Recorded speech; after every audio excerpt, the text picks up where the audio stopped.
In the winter of 1884, the people of Ironwood Creek didn't just whisper, they pointed. They laughed.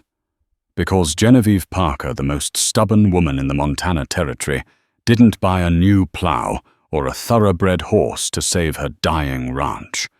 She bought a man. And not just any man. She bought the bond of Holt Garrison, a feral, silent giant dragged down from the peaks in chains looking more grizzly bear than human. The town bet she'd be dead in a week. They said he was a savage. They said she was desperate. They were right about the desperation. But they were dead wrong about the savage. They didn't know that the beast she brought home was the only thing standing between them and hellfire. The gavel hit the podium with a sound like a gunshot echoing through the drafty hall of the Ironwood Creek Municipal Building. Dust motes danced in the shafts of cold October light, piercing the high windows, illuminating the grim faces of the men standing on the block. Sold to Mr. Beauregard Sterling. 2 years of labor from the Smith boy. The crowd murmured. It wasn't slavery the war had settled that 20 years ago. But out here in the Montana Territory, debt bondage was a thin gray line. If a man couldn't pay his fines or his debts, his labor was sold to the highest bidder until the ledger was clear. It was a harsh system for a harsh land. Genevieve Parker stood near the back, her knuckles white as she gripped her reticule. She could feel the eyes of the town on her. The whispers were as audible as the wind rattling the roof tiles. Look at her. Parker pride won't let that ranch go, even if she has to starve for it. She needs a husband, not a hired hand. But who'd take her too sharp-tongued by half? Genevieve ignored them. She straightened her spine, pulling her faded wool coat tighter. She wasn't here for a husband. She was here because her father was dead. Her brother had run off to the gold fields 3 years ago, and the Double P Ranch was crumbling. The fences were rotting, the cattle were drifting, and Beauregard Sterling, the man who just bought the Smith boy, was circling her property like a buzzard waiting for her to fail so he could annex her water rights. Next up, the sheriff bellowed, wiping sweat from his brow, despite the chill. Holt Garrison. A hush fell over the room. It wasn't a respectful silence. It was the silence of fear. 2 deputies dragged a man onto the stage. He was massive, standing a head taller than anyone else in the room. His clothes were essentially rags, buckskins greased with tallow and black with grime. His hair was a matted mane of dark iron, and black hiding his face, and his beard reached his chest. He wore heavy iron shackles on his wrists and ankles. They called him a mountain man, but that was a polite term. He was a ghost, a drifter found causing a brawl in the saloon that put 3 miners in the infirmary. The judge had slapped him with a $500 fine for damages and disturbance. He had no money, so his time was for sale. $500 is the debt, the sheriff announced, stepping back nervously as the giant shifted his weight. The floorboards groaned. Do I hear a bid for the contract? Silence. Beauregard Sterling, standing in the front row with his thumbs hooked in his silk vest, laughed. Sheriff, you'd have to pay me to take that animal. He'll slit a throat before he digs a post hole. Look at him. He's rabid. The crowd tittered. The giant on stage didn't flinch. He didn't look up. He just stood there, breathing slow and deep like a dormant volcano. Come now, the sheriff pleaded. He's strong. Look at those shoulders. A season of breaking rocks or felling timber. He's a killer, someone shouted from the back. Genevieve looked at the man on the stage. She saw the dirt, yes. She saw the danger. But she also saw something else. She saw his hands. They were shackled large and scarred, but they weren't clenched into fists. They were open, relaxed. A man who was truly rabid, truly out of control, would be fighting the chains. This man was waiting. She needed strength. She needed someone Sterling couldn't bribe or intimidate. She needed a monster to fight the wolves at her door. Genevieve stepped forward, her boots clicking on the floorboards. "I'll take the contract." The laughter died instantly. Heads snapped around. Sterling turned, his eyes narrowing under the brim of his white Stetson. Genevieve Sterling said, his voice dripping with faux concern. "Now, darling, don't be foolish. You can't handle a bronco like that. He'll tear you apart. My money is as good as yours, Mr. Sterling." Genevieve said, her voice shaking only slightly. She walked to the sheriff's desk and slammed down a pouch. It contained every cent she had left her mother's jewelry, sold in Denver, the last of the seed money. $500. I own his debt. I own his labor. The sheriff looked from the money to Genevieve, then to the giant. "Miss Parker, I can't in good conscience. Is it legal?" "Sheriff," she demanded. "Well, yes, but—" "Then give me the key to those irons." The room erupted in chaos. Men shouted that she was insane. Women gasped and covered their children's eyes. Sterling stepped into her path, his face darkening. "You're making a mistake, Jenny. When he hurts you, and he will, don't come crawling to me for help. I'll buy your land from your next of kin." "Get out of my way, Beau," she snapped. She marched up the steps. The deputies looked terrified as she approached the giant. Up close, the smell of him was intense pine resin, old sweatwood smoke, and something metallic like blood. He towered over her. Genevieve held out her hand for the key. The deputy dropped it into her palm, trembling. She looked up. For the first time, the mountain man raised his head. Through the curtain of matted hair, she saw eyes of startling, piercing blue. They weren't wild. They were dead calm, intelligent, and watching her with a curiosity that made her knees weak. "My name is Genevieve Parker," she said loud enough for the room to hear. "You work for me now." She unlocked the wrist shackles. The heavy iron clattered to the floor. Holt Garrison rubbed his wrists. He looked at the open door, then down at the small woman in the faded coat. The town held its breath, waiting for the violence, waiting for him to strike her. Instead, he simply nodded, a single sharp dip of his chin. "Let's go," she whispered, her heart hammering against her ribs. As they walked out of the hall, Genevieve leading and the giant following silently behind the mockery, started up again. She bought a death sentence. "Give it 2 days. He'll rob her blind and leave her for the coyotes." Genevieve kept her head high, but as they stepped into the blinding afternoon sun, she realized the terrifying truth. She was completely alone with him now. The wagon ride back to the Double P was 5 miles of torture.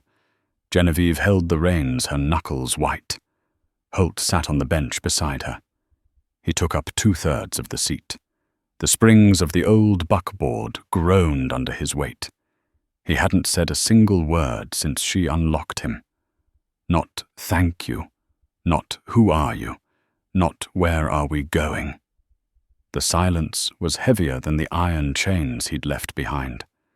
Every time the wagon hit a rut, his shoulder brushed against hers.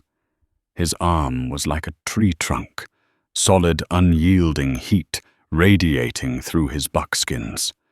She could feel the raw power coming off him in waves. "What have I done?" she thought, panic finally setting in. "I've brought a wolf into the sheepfold. The ranch isn't much." she said suddenly, her voice sounding too high in the crisp air. She needed to break the silence. My father built it. It's been hard since he passed. Holt didn't answer. He was scanning the horizon, his blue eyes darting to the ridgelines the tree cover. He looked like a predator assessing a new hunting ground. I expect a full day's work, she continued, trying to sound authoritative. Sun up to sundown. I feed you, I provide a bunk in the barn. No drinking, no swearing in the house. And if you try to run, I'll have the sheriff hunt you down. Is that clear? Slowly. Holt turned his head. He looked at her, his gaze dropping to her hands, gripping the reins, then up to her neck and finally her eyes.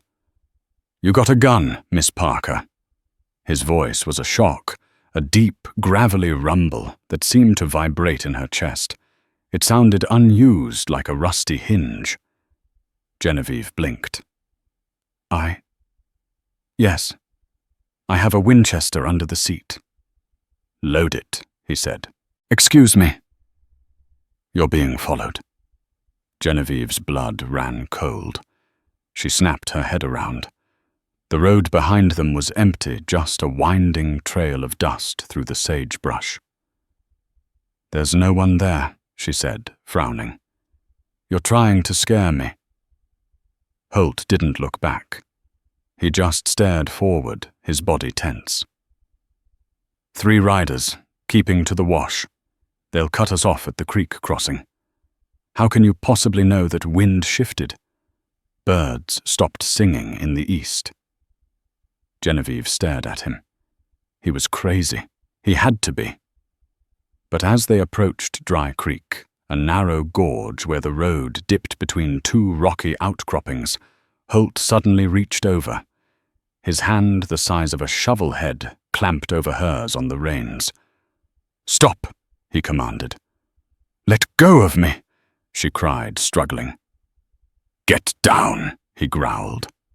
Before she could protest, he shoved her hard off the bench and onto the floorboards of the wagon. A rifle shot cracked through the air, splintering the wood of the seat exactly where Genevieve's chest had been a second before. Genevieve screamed, covering her head. The horses reared, screaming in panic. Holt didn't panic. He moved with a speed that defied his size.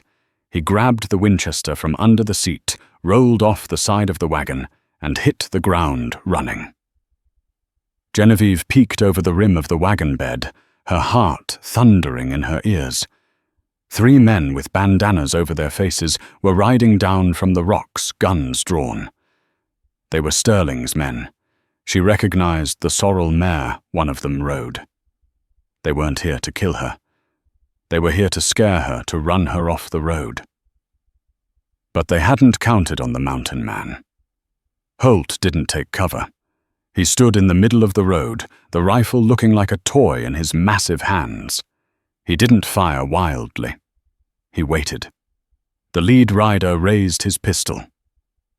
Crack! Holt fired from the hip. The lead rider's hat flew off, pinned to a cactus 10 yards behind him. The rider yanked his horse so hard it nearly flipped.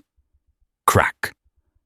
The second shot hit the dirt inches from the second horse's hooves, sending it bucking wildly, throwing its rider into a patch of prickly pear. The third rider froze, seeing the giant standing there, calm as death, levering another round into the chamber. Turn around, Holt roared. It wasn't a shout. It was a command of nature. Tell Sterling the woman is mine to guard. Tell him the next shot doesn't miss. The riders didn't argue. They scrambled, grabbing the reins of the bucking horse, and tore back the way they came, dust billowing in their wake. Silence returned to the canyon. Genevieve slowly pulled herself up, her hands trembling so badly she could barely hold the side of the wagon. She looked at the hole in the bench seat. If he hadn't pushed her. Holt walked back to the wagon. He checked the horses, soothing them with a low, rumbling hum that sounded almost like a purr. Then he walked to the side of the wagon and looked down at her. For the first time, she saw a flicker of emotion in those icy blue eyes. It wasn't anger. It was concern. "You hurt?" he asked. Genevieve shook her head, unable to speak. "Good." He placed the rifle back on the seat. "Move over. I'll drive." She didn't argue. She scooted to the side, and the giant climbed up beside her. As he took the reins, his arm brushed hers again. This time she didn't pull away. The heat radiating from him didn't feel terrifying anymore. It felt like a fortress. They rode the rest of the way to the Double P in silence, but the dynamic had shifted. The town had mocked her for buying a savage. But as Genevieve watched his profile against the setting sun, she realized the truth. She hadn't bought a laborer. She had bought a warrior. And for the first time in 3 years, Genevieve Parker felt safe. Night had fallen by the time the wagon creaked under the archway of the Double P Ranch.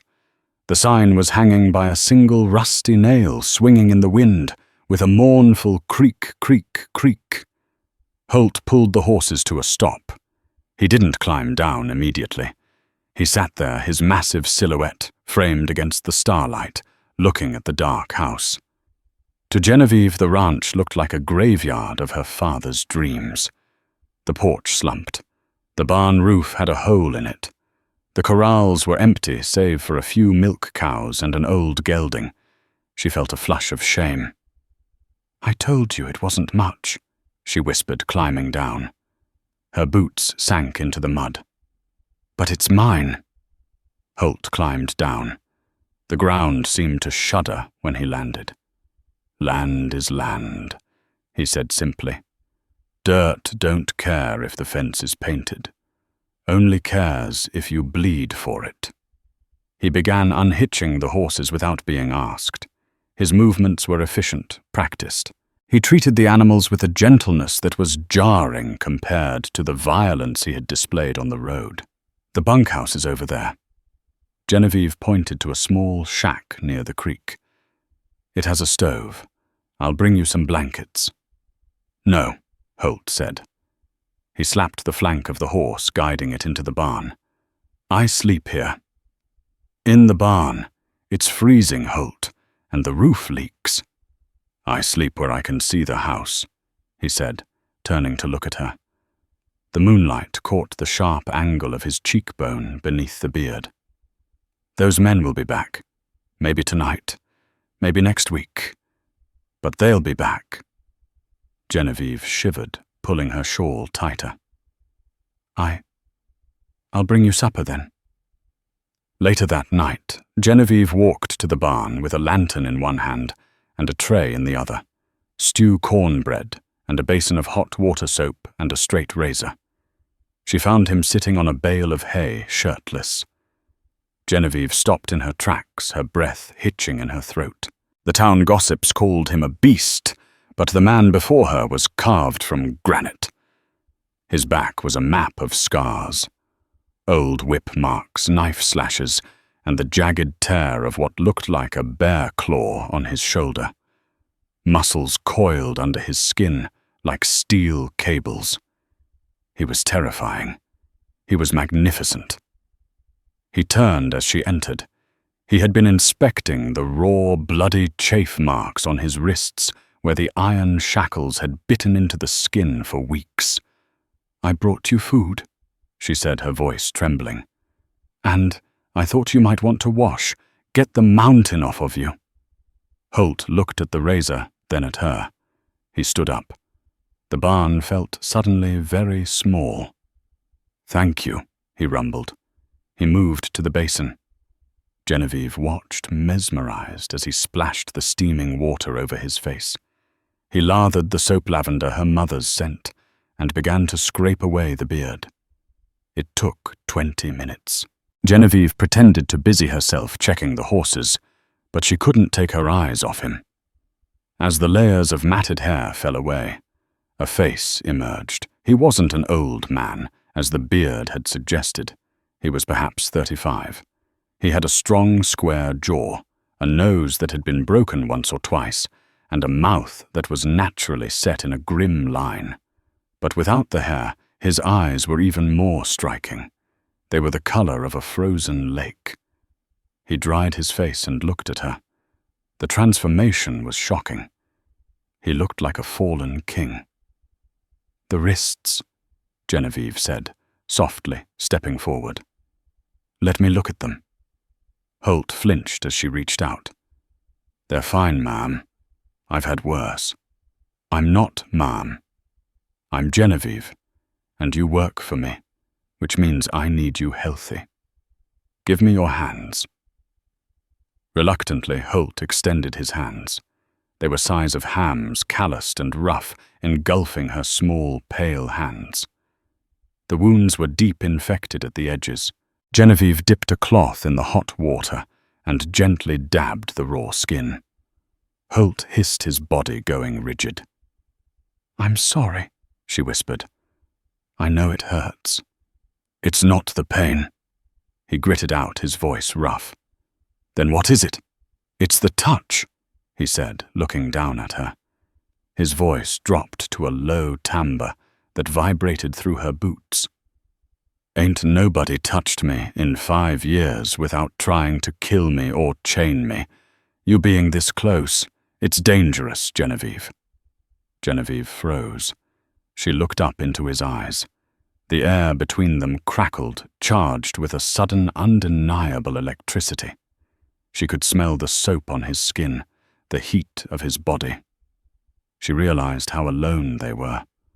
Miles from town, just a woman and a savage in a dim barn. But she didn't pull away. She saw the loneliness in him. It mirrored her own. "You're not a danger to me, Holt," she said firmly, wrapping a clean bandage around his wrist. "I saw what you did on the road. You're the shield." She tied the knot and stepped back, breaking the spell. Her heart was hammering a frantic rhythm against her ribs. "Eat your stew," she said, turning quickly to hide the flush on her cheeks. "Work starts at dawn." She fled the barn, the image of his blue eyes burning into her mind. Holt watched her go, lifting his bandaged wrist to his face. He inhaled deeply. He could still smell her scent on his skin.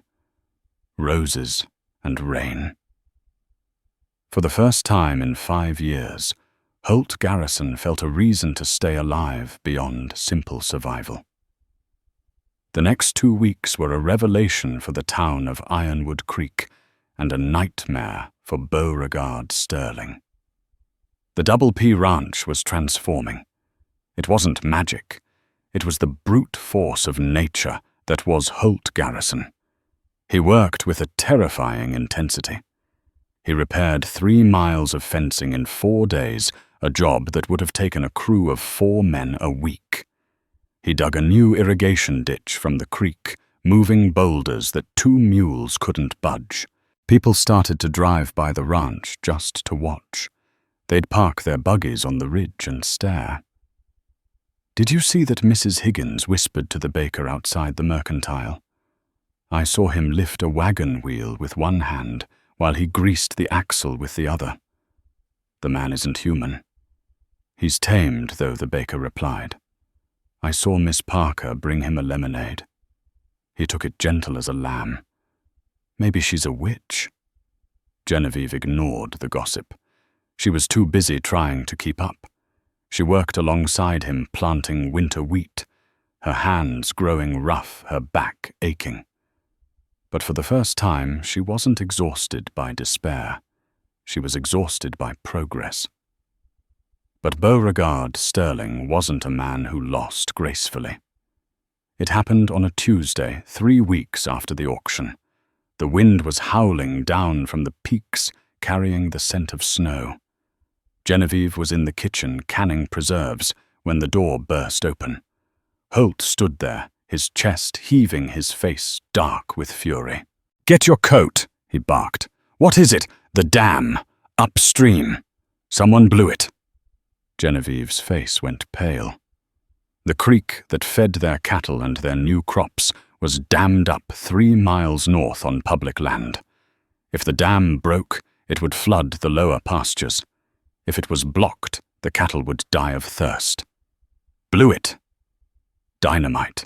I heard the echo. The waters stopped running.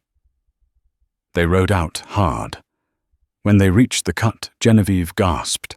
A massive pile of rock and timber had been blasted from the canyon wall, completely choking off the stream. The water was backing up rapidly behind the debris. If it wasn't cleared, the pressure would build until it burst, sending a tidal wave of mud and rock down onto the ranch house.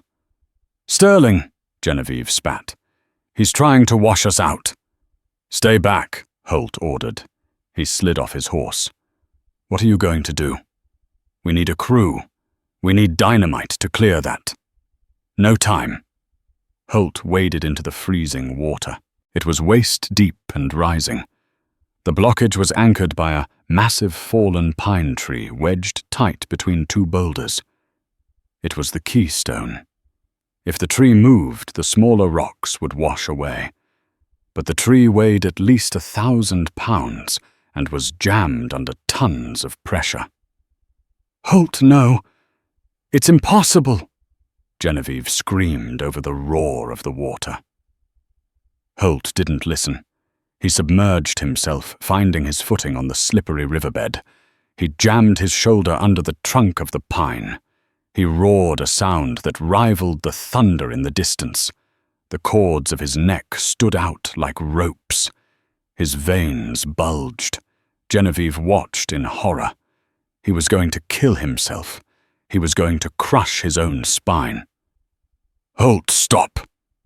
He pushed. The water churned around him. Slowly, agonizingly, the massive log groaned. Crack! With a final superhuman heave, Holt dislodged the tree. The force of the backed-up water caught it, spinning it away like a toothpick. The dam collapsed instantly. A wall of water surged forward. "Holt!" He was swept under. Genevieve scrambled down the bank, screaming his name, heedless of the freezing mud, soaking her skirts. For 10 agonizing seconds, there was only the rushing brown water. Then a hand broke the surface. Then a head. Holt dragged himself onto the muddy bank, coughing up water, gasping for air. He collapsed onto his back, his chest heaving violently. Genevieve fell to her knees beside him. "You idiot, you stubborn, foolish idiot!" She was crying, her hands frantically checking him for broken bones. "You could have died." Holt opened his eyes. They were bloodshot, but they locked onto hers. He reached up his wet, freezing hand, cupping her cheek. His thumb brushed away a tear. "Not until—" "You're safe," he wheezed. It was the wild touch the town would whisper about later, though they wouldn't understand the context. The moment wasn't about savagery. It was about devotion. Genevieve looked down at this man, this savage she had bought for $500. He was soaked, freezing, and half drowned, yet his first instinct was to wipe her tears. Without thinking, Genevieve leaned down and pressed her forehead against his. "You are not a servant, Holt Garrison," she whispered fiercely into the space between them. "You are the master of this place. You hear me?" He didn't answer, but his hand tightened slightly on her neck, pulling her just an inch closer. Suddenly the sound of hoofbeats broke the moment. Genevieve sat up, wiping her face. Sheriff Miller and 2 deputies were riding up the trail with Beauregard Sterling following close behind in a fine black carriage. The sheriff looked at the cleared stream, then at Holt, who was struggling to sit up. "Well now," Sterling drawled, stepping out of his carriage, his boots spotless. "Looks like you had a little accident, Miss Parker." "Accident?" Genevieve stood up, fury making her shake. "Your men dynamited the canyon wall. That's a serious accusation," Sterling said smoothly. "Do you have proof, or is it more likely that your pet here caused a slide with his clumsy, lumbering—" Sterling turned to the sheriff. "Sheriff, I believe this man is a danger to public safety. Destroying waterways is a federal offense. I want him arrested for vandalism and reckless endangerment." The sheriff shifted uncomfortably. "Now, Mr. Sterling, it looks like he cleared it. He caused it," Sterling shouted, losing his cool. "Look at him. He's a menace. He's a convict. I want him in irons." Two deputies stepped forward, hands on their holsters. Holt began to rise, his eyes darkening his body, tensing for a fight he couldn't win. He was exhausted, hurt, and unarmed. Genevieve stepped in front of him. She reached into her coat pocket and pulled out a piece of paper, the contract of sale. "You can't arrest him," she said, her voice ringing out like a bell in the canyon. "And why not?" Sterling sneered. "Because he was on private property acting under my direct orders to clear a natural obstruction." Genevieve lied smoothly. "And furthermore, Mr. Sterling, if you touch my property, which includes this man, I will shoot you." She grabbed the Winchester from her saddle scabbard and leveled it at Sterling's chest. The deputies froze. Sterling's jaw dropped. "You wouldn't dare," Sterling hissed. "Try me," Genevieve said. "Get off my land, all of you."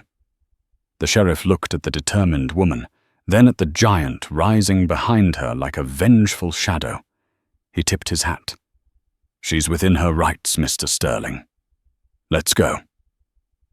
As the dust settled from their retreat, Holt stood behind Genevieve. He placed a heavy hand on her shoulder. "You shouldn't have done that," he murmured. "Now they'll come for you too." Genevieve lowered the rifle. She turned to him, her eyes blazing. "Let them come. We're ready." But as they rode back to the ranch, Genevieve noticed something that chilled her blood. Holt was favoring his left side. Blood was seeping through his wet shirt. The log hadn't just winded him. It had crushed something inside. The giant was breaking, and Sterling was just getting started. Holt didn't make it to the barn. He took 2 steps toward the stable, swayed like a pine tree, cut at the knees, and collapsed face first into the dirt of the yard. The sound was sickening, a heavy, dead weight hitting the earth. Genevieve was off her horse in a second. She turned him over her hands, slick with the mud and the blood seeping from his side. His face was grey, drained of all color, his skin clammy and cold. Panic, sharp and white-hot, spiked in her chest. She was a small woman, barely 5'4". He was a giant of a man, over 200 pounds of dense muscle and bone. She couldn't lift him, and the temperature was dropping fast.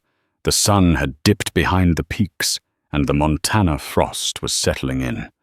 "Get up," she grunted, grabbing his arm and pulling with all her strength. "Damn you, Holt.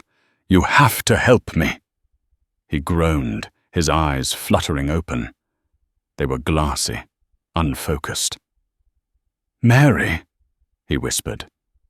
"No, it's Genevieve. You have to stand up." Driven by some lizard brain instinct to obey a command, Holt managed to get his knees under him. Genevieve wedged her shoulder under his good arm. They staggered toward the main house, not the barn. There was no way she was letting him sleep in the freezing straw with internal injuries. She kicked the kitchen door open and dragged him into the parlor.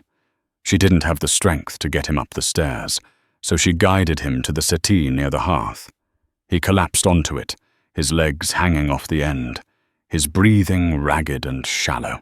For the next 3 days, the Double P Ranch became a battlefield, and death was the enemy. Genevieve sent the stable boy a young orphan named Toby she'd hired the week before to fetch Doc Wallace from town. The old doctor arrived at midnight smelling of whiskey and tobacco. He examined Holt's side, his face grim. 2 broken ribs, punctured lung, likely. "And he's lost a lot of blood," Wallace said, wiping his hands on a rag. "The fever is the real danger now. Infection is setting in. Honestly, Miss Parker, I wouldn't bet a nickel on him seeing Tuesday. He's not going to die." Genevieve said, her voice hard as flint. "He's a drifter, Genevieve, a brawler. Maybe it's God's mercy." "Get out," she snapped. "Leave the laudanum and get out." The town buzzed with the news. The Parker woman has the savage in her parlor. She's nursing him. The scandal was delicious to them. A single woman playing nursemaid to a convict. They said she had lost her mind. They said she had lost her virtue. Genevieve didn't care. She barely slept. She kept the fire roaring. She stripped Holt of his wet, bloody buckskins, a task that made her cheeks burn, though she told herself she was a rancher and had seen everything before. But Holt was different. Even in his weakened state, the sheer masculinity of him was overwhelming.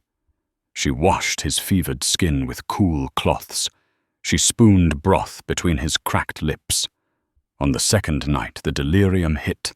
Holt began to thrash. He spoke in tongues, shouting orders, screaming warnings.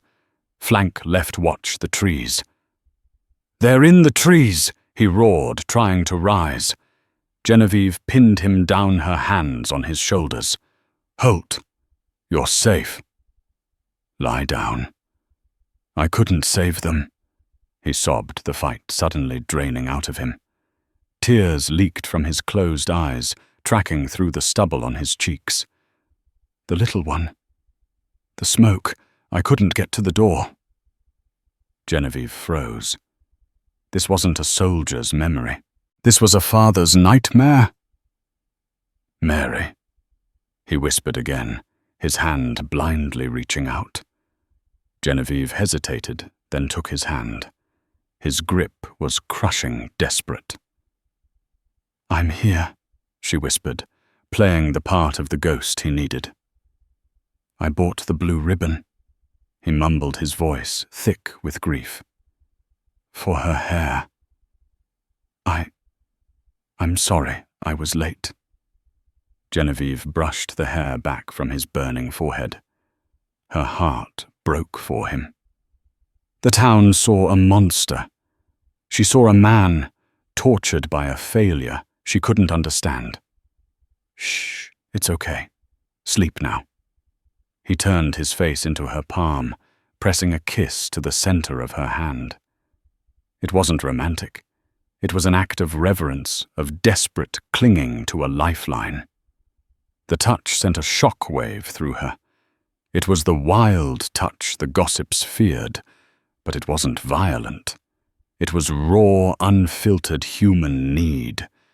And in that moment in the flickering firelight, Genevieve Parker realized she was in terrible trouble. She wasn't just saving an employee. She was falling in love with a ghost. On the 4th morning, the fever broke. Genevieve had fallen asleep in the rocking chair, a shotgun across her lap in case Sterling came back. She woke to the smell of coffee. She jolted awake. The settee was empty. Panic surged, but then she saw him. Holt was standing by the window wearing a clean flannel shirt that had belonged to her father. It was too tight in the shoulders, the sleeves ending above his wrists. He was leaning heavily on the windowsill, looking out at the snow-covered pasture. "You shouldn't be up," she said, her voice raspy with sleep. Holt didn't turn around immediately. "You brought me into your house. You were dying. You washed me. You were dirty." He turned then. His blue eyes were clear, the fever gloss gone. He looked at her with an intensity that made her want to look away. But she couldn't. You heard me, he said. It wasn't a question. When the fever took me, you heard what I said. I heard enough, Genevieve said softly. Mary. And a little one. Holt's jaw tightened. He looked down at his hands, those lethal, scarring hands. It wasn't the war, he said, his voice a low rumble. Everyone thinks I'm crazy from the Indian wars. I was a scout, yes, but that's not what broke me. He looked her dead in the eye. I was a farmer in Wyoming. I had a wife, Mary, a daughter, Rose. I went to town for supplies, a 2-day trip. While I was gone, a drifter came through. He wanted food. Mary said no. He set the house on fire. Genevieve gasped, her hand flying to her mouth. I saw the smoke from the ridge. Holt continued, his voice void of emotion, which was worse than if he had screamed. I rode the horse to death, but I was too late. The roof had collapsed. I found them. I found what was left near the door. He looked at his hands again. I hunted him. Took me 6 months. I found him in a saloon in Deadwood. I beat him until he stopped moving. That's why I was in chains the first time. That's why I drift. I don't deserve a home, Genevieve. I couldn't protect my own. Genevieve crossed the room. She didn't think. She didn't hesitate. She walked right up to the giant, reached up and took his face in her hands. You are not cursed, Holt Garrison, she said fiercely. And you are not alone. Not anymore. Holt stared at her, his defenses crumbling. He leaned into her touch, his forehead resting against hers. For a long moment, they stood there, the silence of the house wrapping around them. I will protect this place, he swore, his voice a ragged vow against her skin. I will protect you, even if I have to burn the world down to do it. Genevieve shivered. It was a promise of safety, but it was also a promise of violence.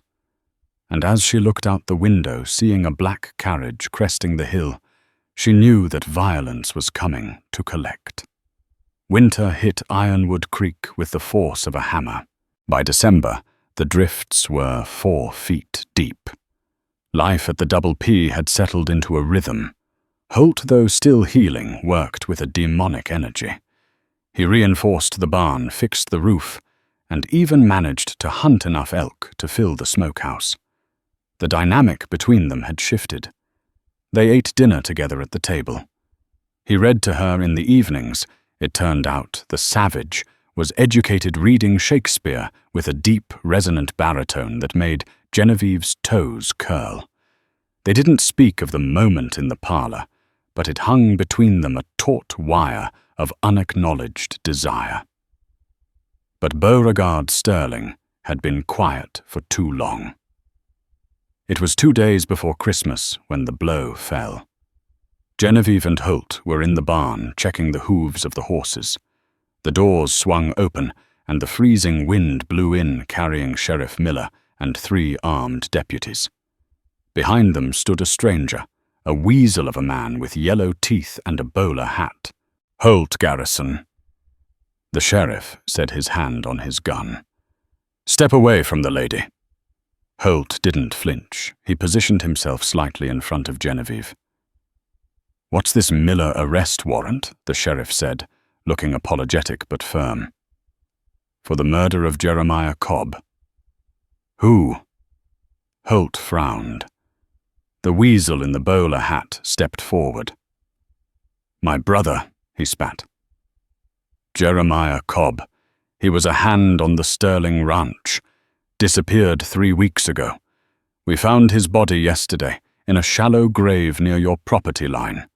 Skull crushed. Just like you did to that man in Deadwood. Genevieve stepped forward, outrage boiling in her blood.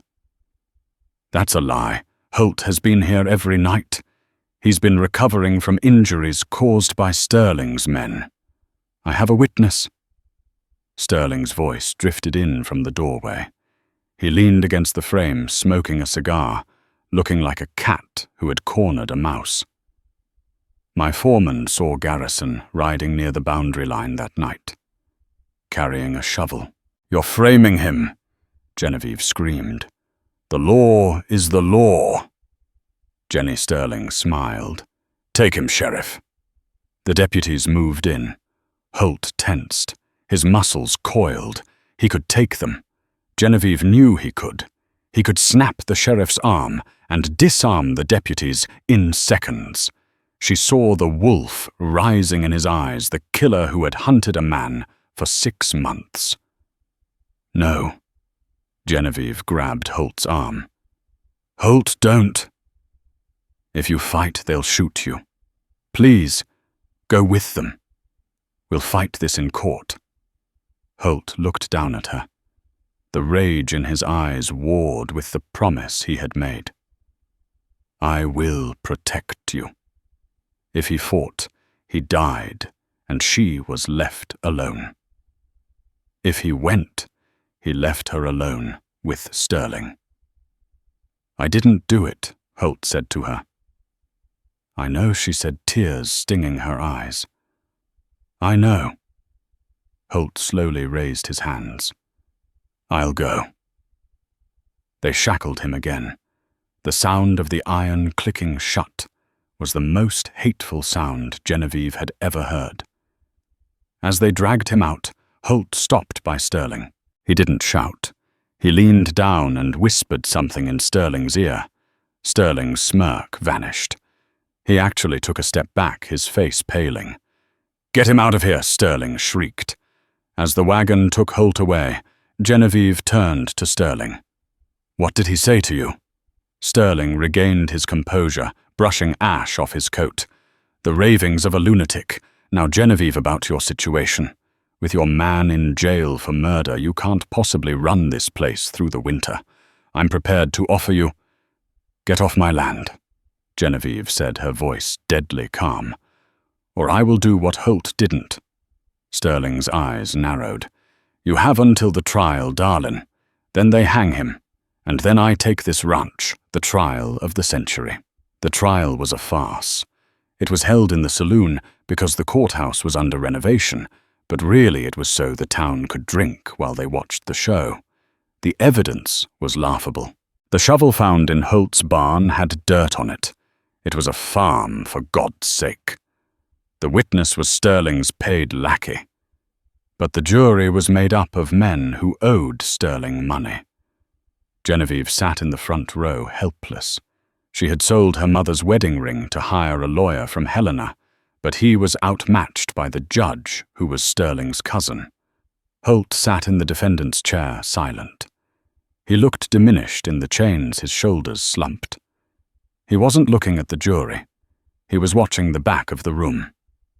"The jury finds the defendant, Holt Garrison, guilty of murder in the 1st degree," the foreman announced. The room erupted. Cheers, jeers. Genevieve felt the world tilt. She screamed, lunging forward, but the bailiff held her back. "Sentence is death by hanging." The judge banged his gavel. "To be carried out at dawn tomorrow." Sterling walked over to Genevieve, who was sobbing into her hands. "It's over, Jenny," he gloated. "Sign the deed over to me tonight, and I'll pay for his burial. It's the least I can do." Genevieve looked up, her eyes red-rimmed, but filled with a hatred so pure it burned. "I will never." Suddenly, the doors of the saloon blew open. A man stood there. He was covered in trail dust, wearing a long duster coat and a badge that gleamed in the lantern light. He held a piece of paper in the air. "Stop this proceedings," the stranger shouted. The room quieted. "Who the hell are you?" the judge demanded. "I'm U.S. Marshal Bass Reeves," the man announced. A gasp went through the room. Bass Reeves was a legend, the most feared lawman in the West, a real name that commanded instant respect. "I'm here for that man." Reeves pointed a gloved finger at Holt. "He's a convicted murderer," Sterling shouted. "He hangs tomorrow." "He's a federal witness," Reeves said, walking into the room, his spurs jingling. "And the man you say he killed Jeremiah Cobb Reeves turned and kicked the swinging doors open again." 2 deputies dragged a man in. He was dirty bruised and very much alive. It was Jeremiah Cobb. The saloon went dead silent. "Found this rat hiding in a shack in Silver Bow Reeves," said, looking at Sterling. "Seems someone paid him $50 to disappear and play dead. He's got an interesting story to tell about a man named Beauregard Sterling." Sterling turned to run, but Holt moved. He snapped the chain connecting his wrists. Actually snapped the rusted link with a torque of sheer adrenaline-fueled rage that defied physics. He vaulted the railing. Sterling fumbled for his pistol, but Holt was on him. He didn't punch him. He grabbed Sterling by the throat and slammed him onto the prosecution table. The wood cracked. Holt lifted him like a rag doll, his blue eyes blazing with a cold, terrifying fire. "Tell them," Holt roared, shaking Sterling so hard his teeth rattled. "Tell her the truth." "I did it." Sterling choked out his face, turning purple. "I rigged the debt. I wanted the water rights." I paid Cobb Holt threw Sterling to the ground. He stood over him, chest heaving, the broken chain dangling from his wrist. The town stared. They had called him a savage. But in that moment, seeing him spare the man who tried to kill him, they saw the truth. He was a man of immense control. Genevieve ran to him. Holt turned his face bloody and wood and caught her as she threw herself into his arms. "I told you," he whispered into her hair, burying his face in her neck. "I told you I'd protect you." Bass Reeves tipped his hat. "Mrs. Parker. Seems you made a good investment." The crowd erupted, not in mockery this time, but in stunned applause. But as Genevieve looked at Holt, she saw the toll it had taken. He swayed, his strength finally failing. The wild touch had saved the town from a corruption it didn't know it had, but the war for the double P wasn't over. Sterling was going to prison, but the ranch was still broke, the winter was still harsh, and the ghosts of Holt's past were still waiting in the dark. And there was one final twist waiting in the snow. Because Bass Reeves hadn't just come to save Holt, he had come to recruit him. The morning after the trial, the air was crisp and clean. The oppressive weight of Sterling's tyranny lifted from the valley like the morning fog. Bass Reeves sat atop his horse by the porch of the Double P, looking down at Holt Garrison. "The offer stands, Garrison," the legendary marshal said, adjusting his hat. "The territory is wild. I need men who can track a ghost over granite. You're the best scout I've ever seen. The badge pays well, and it cleans the slate."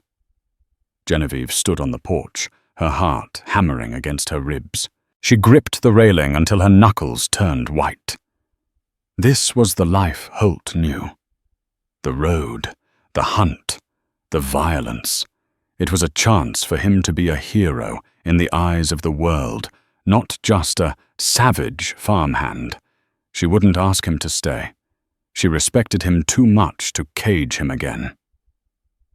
Holt looked at the marshal, then at the open road leading out of the valley, a road that led to freedom, adventure, and redemption.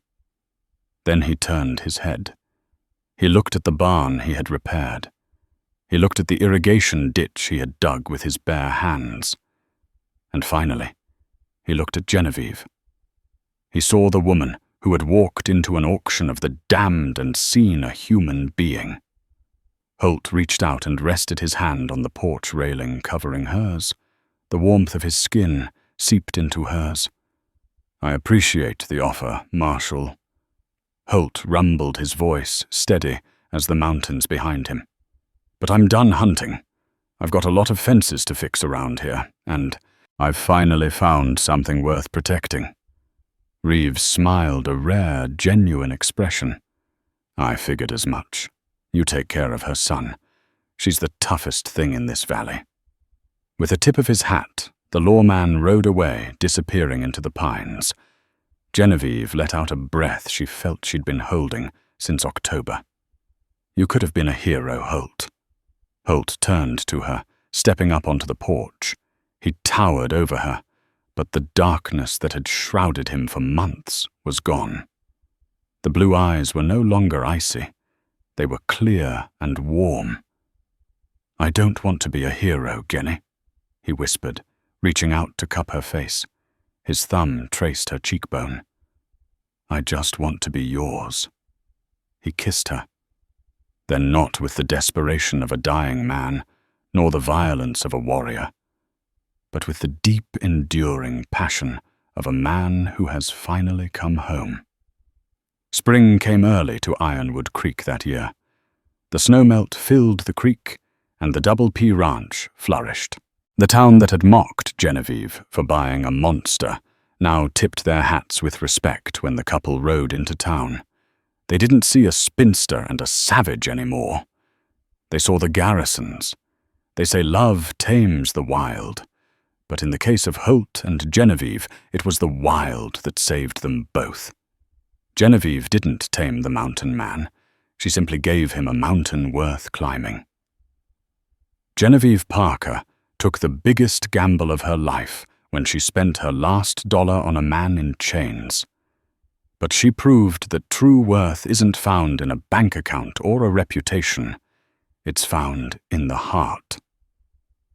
Together they fought off corruption, survived the elements, and healed the scars of the past. Their story reminds us that sometimes the things we fear the most are the very things that can save us, and that love can bloom even in the harshest winter. Did you enjoy the saga of Genevieve and Holt? If this story touched your heart, please hit that like button. It really helps the channel. Do you think Holt should have gone with Bass Reeves? Or did he make the right choice staying on the ranch? Let me know in the comments below. And don't forget to subscribe and ring the bell so you never miss another dramatic tale from the Wild West.